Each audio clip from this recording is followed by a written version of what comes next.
I'm getting started. Hey, let's go! Hey, and you know what that is then? It is the Week in Review show. Series number 2 of the show. I'm gonna get my YouTube up and my Facebook stream up. First, I want to apologize for a bad video screen here. The camera on my PC is not very good. So let's get this Facebook up and then we'll get started.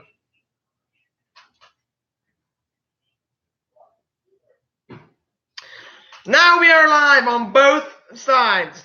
To get this thing started, I think we're gonna go like this for the Facebook. Okay, sorry. Now that they're all started and ready to boom, and sorry about the YouTube watchers. You probably want to keep on watching. So let's get started. Welcome to the second show of the Jets. The Week in Review. This is going to be a show we do every Wednesday. Reviewing the last week of games and such and so forth. We have a sheet of topics here. We're going to preview some football games. It's the first week of the preseason this week, so keep tuned in if you're excited for the preview. I'm going to give that in about 20 minutes. So let's get started. The first news of the week, the Eagles signed extension deal with head coach Patterson.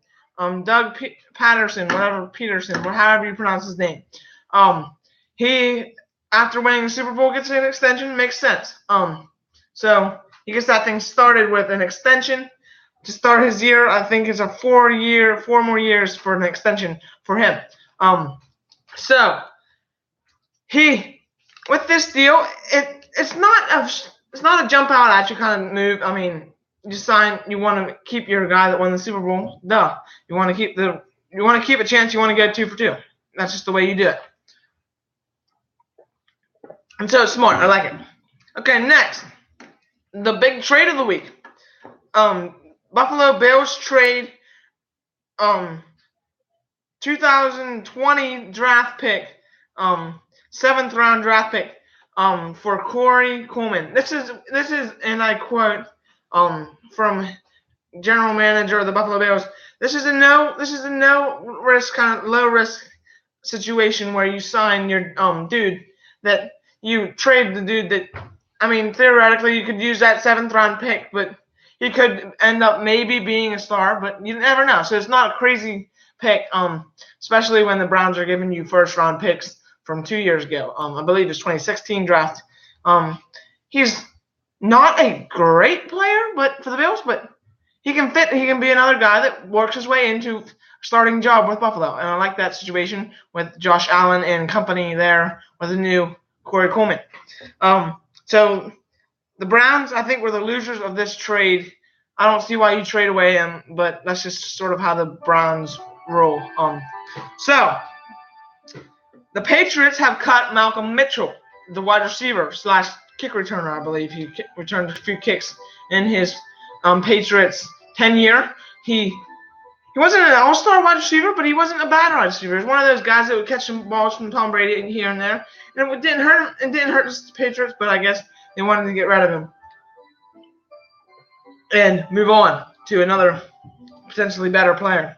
I mean, if he's not a total bust, I don't know why exactly you cut him, but I guess the Patriots are known to be a little bit stingy with their money, and you're never a free kind of guy if you don't have that situation where you aren't a star, as Malcolm Mitchell was not.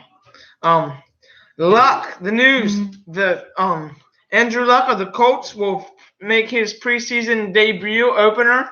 Will play in Colts debut. I mean, preseason opener. This is exciting, but also not very smart in my opinion. It's not a terrible idea to start your starter quarterback in week 1 preseason after being out for 2 years, but I'm not sure if it's the safest thing, coming from potentially being injury prone. If you want to get him injured, I'm not saying he's going to get injured. He's probably not going to see much playing time on the season opener, but he'll get a few snaps. At least that was the source. At least that's what the sources were saying earlier this week.